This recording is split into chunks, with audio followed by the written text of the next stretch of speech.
Hi, welcome to my channel. I'm Furman and I am doing a DC watch order. Now let me give you a little background on how I do my watch orders. I do them strictly by American releases. So I do know some movies and shows do get released in other countries at different times, but I strictly use the American release dates. That way it's more unified and more continuing of the timeline. I do mostly timelines, like if a prequel comes in after the original, I put the prequel in first, even if it's a prequel series, a prequel movie, whatever the case is, I put that before it. Even though it doesn't, the technology looks different, everything like that, it is set that way with the prequel first or a show that's set before the original show. Same goes with movies. Now, this watch order is going to be a little different because it's going to include the multiverse. Because of Crisis on Infinite Earths and the Arrowverse, they had multiple different DC movies and shows featured in that crossover. There were different characters being played by different actors. Now, my theory on the multiverse is that time and technology all happen at different times, different speeds, where time can move slowly on one Earth, where technological booms can happen sooner than Earth Prime or Earth One, whatever you want to call our Earth, which I'm taking as Arrow is the Earth One, which is now Earth Prime. So there was a show called Sliders back in the 90s with Jerry O'Connell and John Rhys Davies. And multiple times they slid to Earths that one where he met his doppelganger as a child. Time was moving slower there. Then another one where he went and he met his doppelganger and she was a woman. So it kind of shows that things can happen, different events, different minute little changes, like the whole fork in the road thing. So it also shows that characters can be different races, different people entirely, kind of like in the Arrow in Legends, you got Brandon Routh playing Ray Palmer, but you also have him in Superman Returns as Kingdom Come Superman. Or you have John Wesley Shipp that plays Barry Allen. He plays Jay Gordon and Henry Allen. So that is how I brought it in and thought events and genes, all that stuff, it's the multiverse. Anything can happen. Just like in Big Bang Theory, he said he could be a bag of cotton candy. So sit back and I'm going to explain my theory on how I believe the DC should be watched. This show, like I said, will not have any animated except for Vixen and Freedom Fighters The Ray. So let's start off. The first show is Krypton. I think it's set to 250 years before anything. It even says it's 200 years in the past. You watch the only 2 seasons there are. There's a movie called Stardust. I never watched it, but it is a part of DC, which DC has many subsidiaries. They have Vertigo. They have Darkstorm. So I've tied them all in as much as I can and tried to work them in. Now there's some that do not have any connections to superheroes, but they were a DC subsidiary. So Stardust, I'm setting it there because I never watched it, but the previews kind of set me up like kind of like a Narnia type thing, like back in like the 1500s, 1600s, 1700s, 1800s. Like I said, never seen it, but the previews and the way it was looks like it would be set then. Next is The League of Extraordinary Gentlemen. That is set in 1899. So I put that right there next. It was one of a multiple amount of movies that had a good start. You saw it coming. Oh, there's going to be a sequel to this. But critics' reviews, box office numbers, all that decided that they weren't good enough for another one. Even though they set it up, there was a sequel. Like literally, Sean Connery's character was in the ground in Africa, and the ground started to shake because Africa would not let his character die. Then you get Wonder Woman, the one with Gal Gadot, which is set during World War One. I know everyone's like, it starts off in 2017, 2018, right after the events of Dawn of Justice. But the majority of the movie is set during the time of World War One. So I believe it sits perfectly there. It's sort of like those movies that, like Captain America, if anyone's seen Captain America. That movie, if you think about it, you can split it into two different movies. Watch the first half and the second half of the movie, the beginning and the end, at the end of the movie. Watch the middle. Same thing can be done with Wonder Woman, which that one story doesn't really make sense as much if you did that because it's kind of looking back. It explains why things happened the way it did. Next is another movie like The League of Shadows that was set up to be a series of movies. The Shadow, which is Alec Baldwin's The Shadow. The Shadow knows. But it was a very good movie. It was set in the early 20s, late 20s. It was right after the Great War. They even stated 10 years after the Great War. Then there's the Phantom. After The Shadow, there is The Phantom. The Phantom is another movie that was set up similar, where there was supposed to be a continuing storyline. They even ended it with her, the main actress of it, stating that she was going to come back. The guy's father said she is coming back to the Bengala jungle. Then there's a movie that is Road to Perdition. Both the Road to Perdition and the Phantom are set in the 30s, during time of Prohibition, during the time right before World War II. That's where you get into with Wonder Woman, the one with Linda Carter. It's set during the 40s, during World War II. You start off with the pilot movie, which is roughly an hour and 15-minute long. Probably was longer with commercials back then. Then you get the first season episode, which starts with Wonder Woman meets Baroness von Gunther and ends with Wonder Woman in Hollywood. Then you stop Wonder Woman. You completely stop Wonder Woman for a while. I do this, like I say, give you an example. I don't know if any of you watch it, but Star Trek. Star Trek Discovery, the first two seasons were set before the original series. The last three seasons were set totally way out there beyond any of Star Trek up to date at that point. It was set 1,000 years in the future. That's kind of how I did with Wonder Woman, because Wonder Woman has a 35-year gap between season 1 and season 2 in the timeline.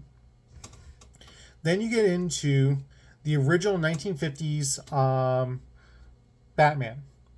The one that had the original Lois Lane and Jimmy Olsen, they're actors doing special appearances in Brandon Roth's Superman Returns movie. It goes on for 6 years. Well, 6 seasons. You can go through there. Then you get into, which would end the 50s, because the show is set in the 50s. Literally everything 50s, literally 50s life.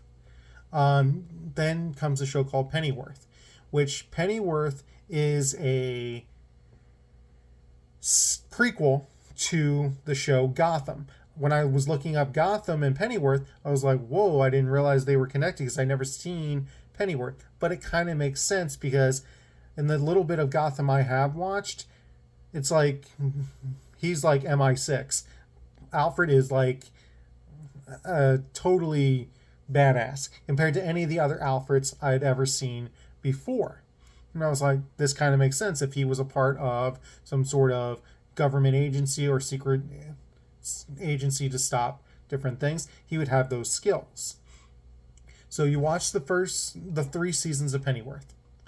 Then you get into Adam West's Batman with the, pow, blam, and you watch the first season. And then originally it was, I believe, was supposed to end at that time, and they did a movie which brought more life into it, the Batman movie in 1966, which had the villains, the Riddler, the Penguin, the Joker, and Catwoman. You had the whole ridiculous monikers of the bat repellent shark spray. You got him running around with a giant bomb, saying some days you just can't get rid of a bomb. Then you go on to season 2. Now there's another show that was added in as part of my watch order. Like, I take shows, and if they're one episode came out and then another show that's a part of that series or that universe comes out like the next day, I have it that you watch that one episode that say came out on Tuesday, then you watch the next episode that came out on Wednesday from the other show. Now you do have where you have some weeks where you're watching multiple of the same show, and then all of a sudden, bam, the other show's thrown in there because different shows air different times. They have larger gaps, especially like shows now where they do those huge breaks and then they throw another show in to cover that break. So the next show that you would be splitting off with is the Green Hornet, where the Green Hornet is, you watch one episode to every 2 Batman, because Batman would have one night one episode and then the next night another episode, and they were similar to it that they were like connected. Either it was a 2-parter or that episode set up the next episode where the villain came into town for the next one after that. Basically, you watch the season 2 in the only season of the Green Hornet because there is a crossover episode. And why crossover? The Green Hornet and Kano team up with Batman and Robin. So you get through that, and then you get to season 3 of Batman. There's no crossovers, no other episodes you watch. You just watch all of that season. Then you get to Joaquin Phoenix, the Joker, which I know everyone's going to say, oh, that's set, and now the movie came out in the late 2010s. And I get that, but it was set in the 70s. I had to watch it a second time because the first time I was like, whoa, this is like really deep. And it showed mental disorders, schizophrenia type things. It really did a very good job showing what people go through and how their lives, they could literally live a life in their own mind, things going on. It was a very good movie, and it's set perfectly right there with that being with Pennyworth, especially since Bruce is a kid now, like a little kid. Because Arthur Fleck goes up to Wayne Manor and sees young Bruce. Then you get into a show called Shazam, which I didn't realize was actually a TV show. When I was looking these things up, and I was like, there's a Shazam show? And there was another one called Secrets of Isis. And these were low budget 1970s superhero shows. And you do the same thing where you get into season 2 of Shazam, you watch the first season of ISIS. And you continue through doing that back and forth through all 2 seasons of ISIS and the 3rd season of Shazam. Now, after that, you get into the 2nd and 3rd seasons of Wonder Woman, which is set in 35 years after the last episode of season 1. You would start off with the return of Wonder Woman. Then right after the season 2 episode, The Murderous Missile, you get a movie called The Kitchen, which is another subsidiary movie starring Melissa McCarthy, set in the 1970s. I never really watched the movie. I just come across it during my watch order. And a little bit I did read from it because I didn't want to get a spoiler just in case I wanted to watch it. And I won't give you guys that big of a spoiler either. It's basically about the New York and crime, like crime families. So, and how the wives have to take over. It's basically, that is about as much as I read because I was like, I like Melissa McCarthy movies. I want to see this. Then you watch season 3 of Wonder Woman, episode My Teenage Idol is Missing, up to Stolen Faces. Then the Superman movie comes out with Christopher Reeves. Great movie, very good. It was part of the Donnerverse of movies, and I really liked it. It was like my first Superman movie, first Superman I'd seen when I was a kid, before Lois and Clark came out. You finish Wonder Woman season 3. You completely finish it out. And then next comes Superman 2, the Richard Donner cut, which you could watch the Superman 2 movie, but the Richard Donner cut is all you need. You don't need to watch the other one. You can, if you want to watch the same movie twice, and it's kind of like watching, if anyone's ever seen Star Trek the Motion Picture, they have this motion picture, the director's cut, where they added everything in that they took out. Basically, the special features are now in the movie. Then you have Swamp Thing. The first Swamp Thing was done by Wes Craven, which I was like, whoa, I can't believe that Wes Craven did Swamp Thing. Then you watch Superman 3, which I know people are like, the storyline was totally different. It was kind of it was still up there with the whole darkness type thing of the second one, but it was a little bit more toned down and seemed a little more comical. Then you get into Joker, the second Joker with Lady Gaga. I know everyone's like, wow, Lady Gaga, but just as a little side note, Harley Quinn was not originally a part of the DC comics. She was created for the 90s animated series, Batman, the animated series. She didn't get her first live action role until Birds of Prey, the TV series, in 2003. I do think that she might be a figment of his imagination. That is my theory. But I haven't seen the movie yet. I'm waiting for it to come out on Max. And then my theory will either be confirmed or disproven. Then you have Wonder Woman 1984 with Gail Gadot, which it is set in 1984. That is the perfect spot for it, right after that Joker movie, which is set 10 years after the original Joker movie.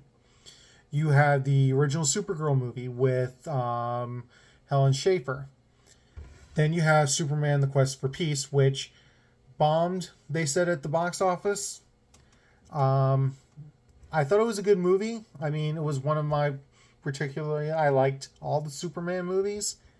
I get why they're saying that because of all the rewrites and the redos, the writing. I've seen videos about it. I get it. But I think that there should have been a fifth one. But it goes from there. Then you get into a show called Superboy, which is basically Clark Kent's adventures when he was a kid, through his final years at Smallville High School, through his time at Smallville University, and a part of their own version of the DEO. You watch the first season of it. You watch up to the episode Black Flamingo. Then you get the second Swamp Thing movie called The Return of Swamp Thing. Then you finish out the last 3 episodes of season 1 of Superboy. Then it should be right there around the time of Batman with Michael Keaton and Jack Nicholson. Great movie, excellent movie, a part of the Tim Burton verse, which everyone says, oh, there's the Tim Burton verse, there's the Schumacher verse, there's the Nolan verse. I do believe that the Tim Burton verse, which is darker and grittier, like most Tim Burton movies, has that dark tone, that lot of foggy, like things. Tim Burton. Schumacher is more colors, like neon colors, stuff like that, where as we saw. But I do believe the universes are connected, that the storyline does finish, where you got Michael Keaton for the first two, Val Kilmer, and then George Clooney. Because in Batman Forever, when he says, when you kill Two-Face, it won't take away your demons. You'll go back out into the night and look for another face and another face. He literally did kill his Two-Face. He killed Jack Napier. Either directly or indirectly, he did kill the Joker. When he connected him to that gargoyle, he incidentally caused his death. So he did kill his Two-Face. Now, there is a show called Gotham, which is a sequel, well, the original to the Pennyworth show that I was telling you about. When I looked it up on Google, like, hey, when's this show set? Because it's kind of like a weird thing, because they've got cars there from the 80s, but they're using cell phones from the early 2000s. And I looked up and said, it's set anywhere from 1980 to 2015. And I was like, yeah, that narrows it down to 0. And so I went and I was like, okay, let's do this by the multiverse. Let's sit there and figure it out. And they never stated what the difference in age between Clark Kent and Bruce Wayne is. So I was like, let's put it in the 80s, the late 80s, early 90s. So I set it right with Superboy. And I was like, okay, well, 2015, you can't use the year, but you can use the dates. So if, say, Superboy came out an episode on February 8th, and Gotham came out with an episode on February 8th or February 9th or February 7th, I'm like, okay, I'm going to put you right around there. So that's how I did that with that, where I tied it in with the timeline. Because we don't know how fast Superman ages. In Lois and Clark, they did say he ages at a slower rate. That's also another thing. We don't know how a normal Kryptonian ages. So you watch the first season and the second of Gotham and the second season of Superboy. You continue through that till you get to Swamp Thing. Now this is Swamp Thing, the TV series from the 90s. That show was very good. It basically, the Swamp Thing character is not the same as the Swamp Things in the movies. The makeup is totally different. You then tie in The Flash from the 1990s with John Wesley Shipp, which is another example of the multiverse having multiple doppelgangers from multiple people. He played a Barry Allen. He played Jay Gordon. He played Henry Allen, who was the doppelganger of Jay Gordon. So it literally shows the theory of the multiverse, how people can be one person but playing different characters through it, and it makes sense. So The Flash only lasted a year. So you would put that in with Swamp Thing, Superboy Season 3. You continue through with Gotham Season 2, because Gotham was 5 years, and Superboy was closer towards the end where I put it. So you continue going. You have to go through many episodes. There's a lot of episodes. Then you get to Batman Returns, which is the second part of the Tim Burton verse, which I think was a very good movie. It also sets up the events of Birds of Prey, which is a later show, which also splits off with the multiverse and different timelines, because Batman Returns has it that him and Selena Kyle get together. She's the master of the criminal underworld. But at the end of Batman Returns, they do split. So you watch that. You're in Gotham Season 3. You're in Swamp Thing Season 3. You get into a show called Human Target. Now, there's 2 Human Targets. The first one in the 90s only lasted 7 episodes. You continue through. You're now in Season 3 of Swamp Thing, Season 4 of Gotham.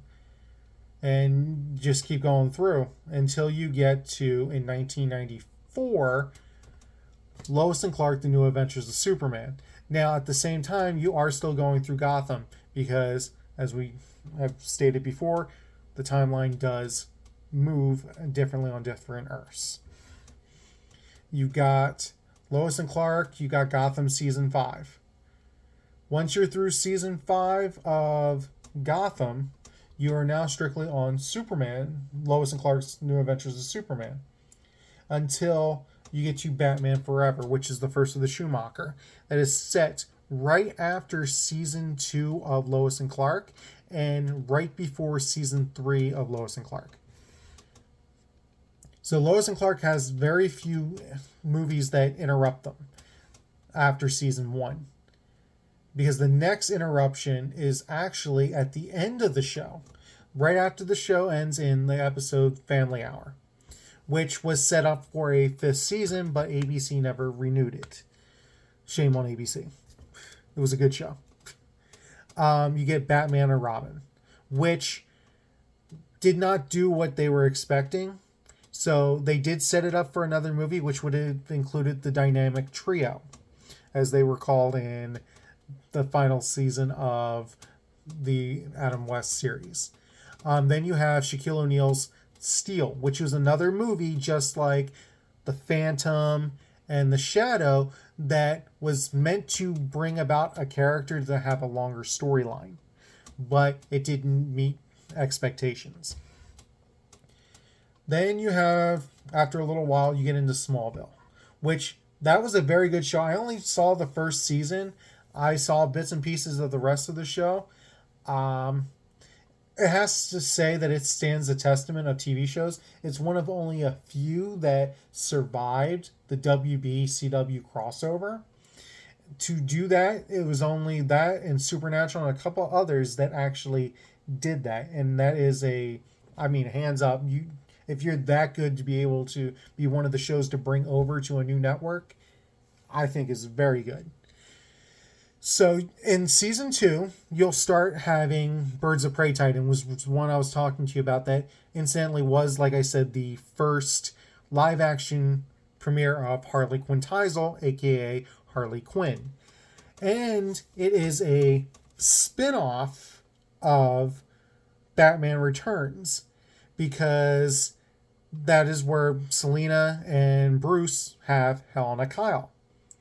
And Joker kills Selina Kyle and mortally wounds Barbara Gordon, putting her in her wheelchair that she ends up becoming Oracle.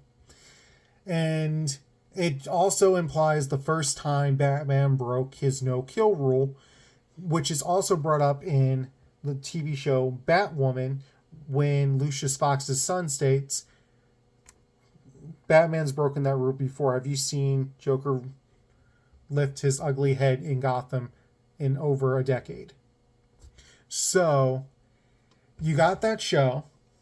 You go back and forth, like I was telling you, with Swamp Thing and Superboy. Then you get through Season 2. You're in Season 3. Then you get to, in the end of Season 3 of Smallville, you get Catwoman, which is Halle Berry as Catwoman. It was another one of those ones like Steel and The Phantom. I thought she was good. She's my second best Catwoman.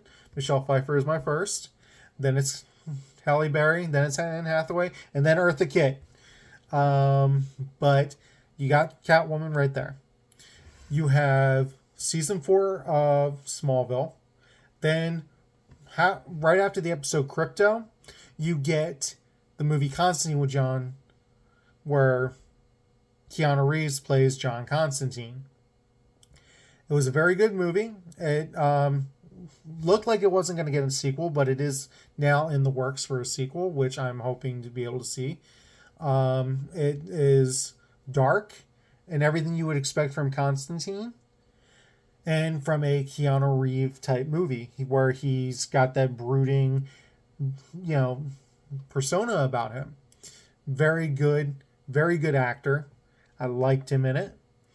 Then you continue through season 4. And then once you're finished with season 4 of Smallville, you get the start of the Nolanverse. Christian Bale, one of the best Batman, I think, out there. He takes his Batman and makes him dark. He also has that playboy persona about him. He does very good in it. That is where that movie sits. And then right after that is The History of Violence, which is another movie kind of like The Kitchen, The Road to Perdition. Really not a superhero show or movie, but it is a DC subsidiary production. Then you start off with season 5 of Smallville. Go through there until the last episode, The Vessel, of season 5, where the season ends, and you get Superman Returns, which is technically a sequel to Superman 2, which erases Superman 3 and Superman 4, kind of like how the new Halloween movies erased Halloween's 4 through Resurrection. I'm not including Halloween 3 because Halloween 3 isn't a part of the Michael Myers thing. But taking into context, you got Halloween 2, Halloween 4. Halloween 4 through Resurrection are erased. And now you've got the new Halloween, so that's kind of like how Superman Returns is. So then you start season 6 of Smallville. You end up going through season 6, season 7. Doesn't seem like there's a new movie out for at least a year or two. And then you get The Dark Knight, which Heath Ledger, oh my God, he did a very good job as the Joker. He was terrifying. He literally, his Joker was like the best Joker I've ever seen. Like, my Jokers are Heath Ledger, Jared Leto, Jack Nicholson. Then the Caesar guy from the Adam West series. He really did very good. That movie was very good. It took issues where you're a hero, but eventually you could be the villain. It showed that how one act as a villain can completely turn all the good away from you, as it happened with Two-Face. That's why Batman decided to take on his crimes, to keep his face, his name alive. Then you start season 8 of Smallville. About halfway through episode Requiem, you get the movie The Watchmen, which was another deep movie, like really deep and hard. I found it hard to watch at first, but I'm going to give it a second chance and watch it again. It kind of reminds me of something similar to like The Boys almost, or I didn't watch much of The Boys either, so don't take me on word value. I just know that I had a hard time watching it, and I am going to give it a second chance because I do want to see the TV series as well. Then you finish out season 8, you go through season 9, then right around the episode Pandora of season 9 of Smallville, you start the second Human Target show, which is what I was talking about where things premiere differently. The show actually premiered in Canada, and then the next week that premiere happened on Fox for the first season. So America was 1 week behind the original premiere episode. That changed during season 2, where Canada did it, say, Tuesday night. America did that same episode Wednesday night. So that's why I use the American, because it is a lot easier to continue and make sure everything stays the same with where it should sit in release.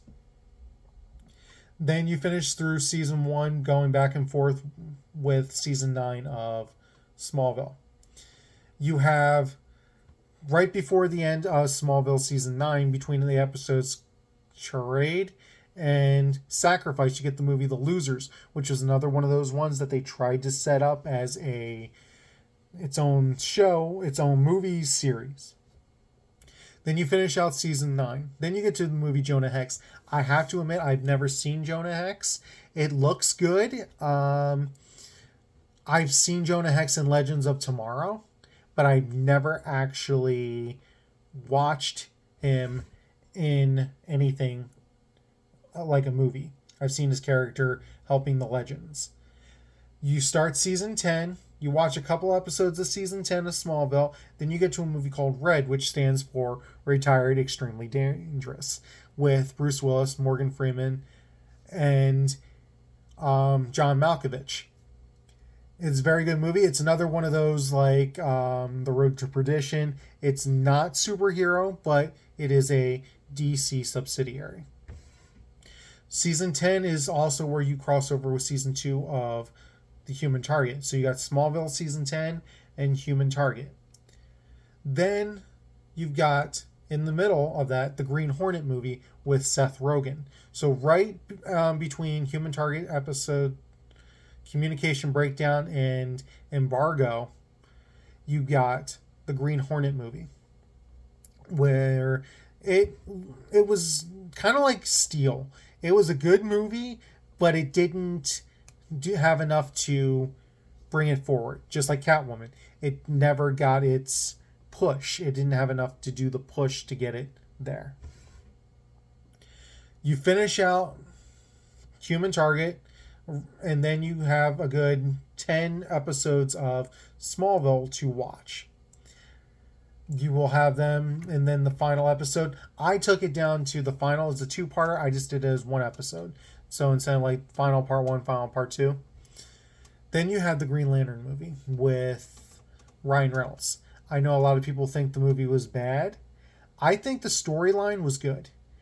If you could take the storyline, the actors, everything, and bring it to, say, now in 2024, and use the CGI and the AI technology we have now, I think that movie would start an entire Green Lantern franchise. It had the thing for it, at least I thought. I'm not telling anyone that their opinion has to be mine, but the CGI back in 2011, 2010 was still in its infancy. I mean, it was good, but it wasn't good enough to make that movie what it needed to be. Then you have The Dark Knight Rises, which completes the Nolanverse. It ended very well. I like the way it ended. It also set it up for a new series of movies. Then you get into my favorite, The Arrow. My wife is like, you're obsessed with The Arrow. I first watched it on Netflix and watched the first 3 seasons. Then I watched The Flash season 1. And someone told me, you shouldn't have done it that way. And I'm like, what do you mean? And they're like, there's season 3. You have to watch the it back and forth with The Flash. Because, you know, The Flash versus The Arrow episode. And I was like, So I was like, well, I'll do that on my watch or if I watch these again. And so what I started doing is I set my DVR up. I watched The Flash when it came on. And then I was like, okay, next episode's The Arrow. And then so forth with Legends and Supergirl and all like that.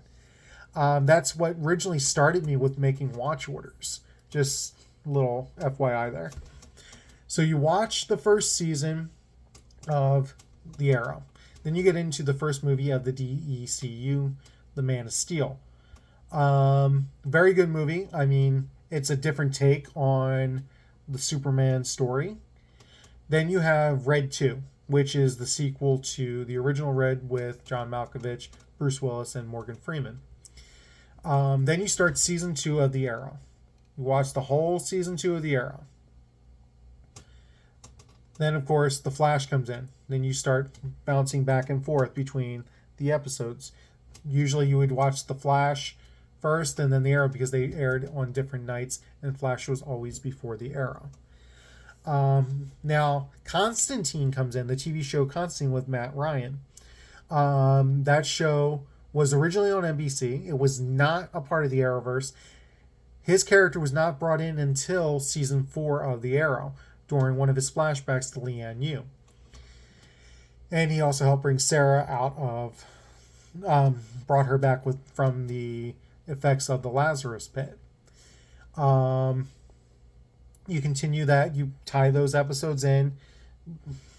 You have to work those in with each other. You continue on through The Flash, The Arrow, Constantine.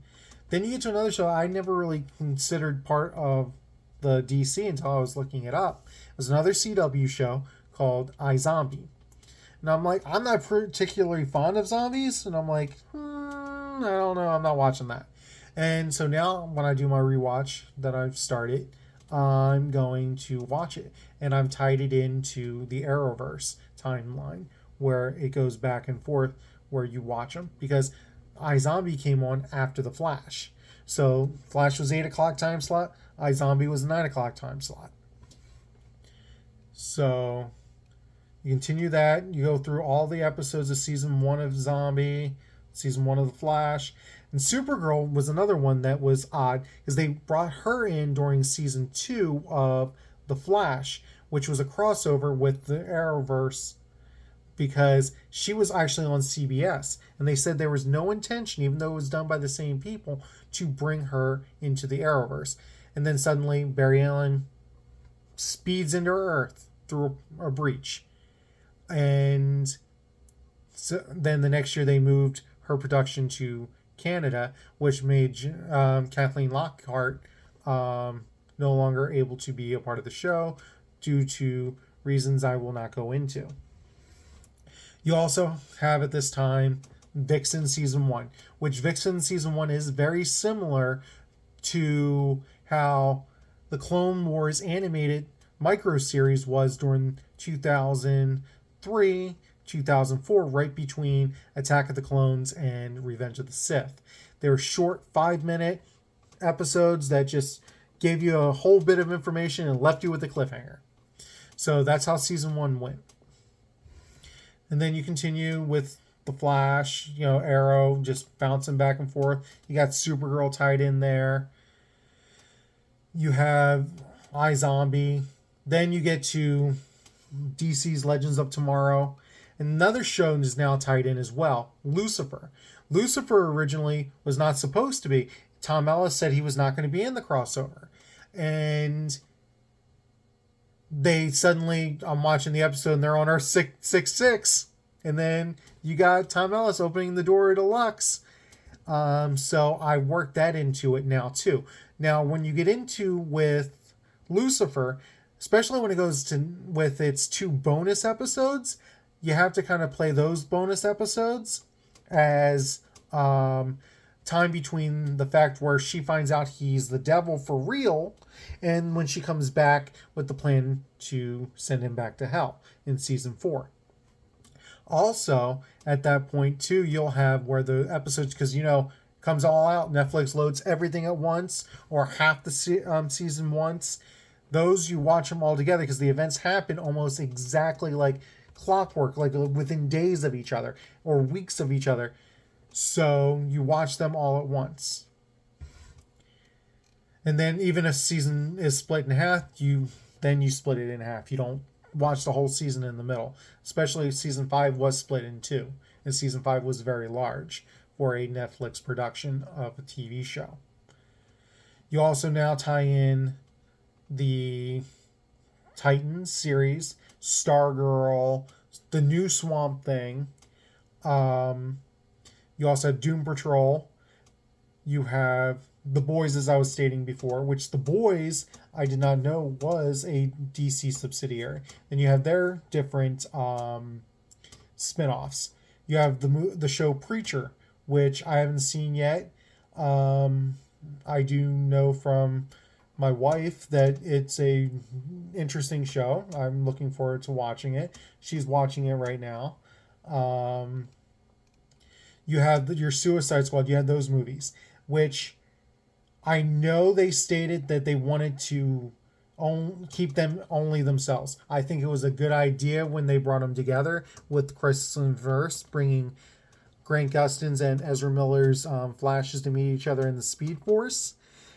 But I think it did damage the movies a bit because you have your followings with the shows, kind of like how the Avengers did, where you had to watch Agents of S.H.I.E.L.D.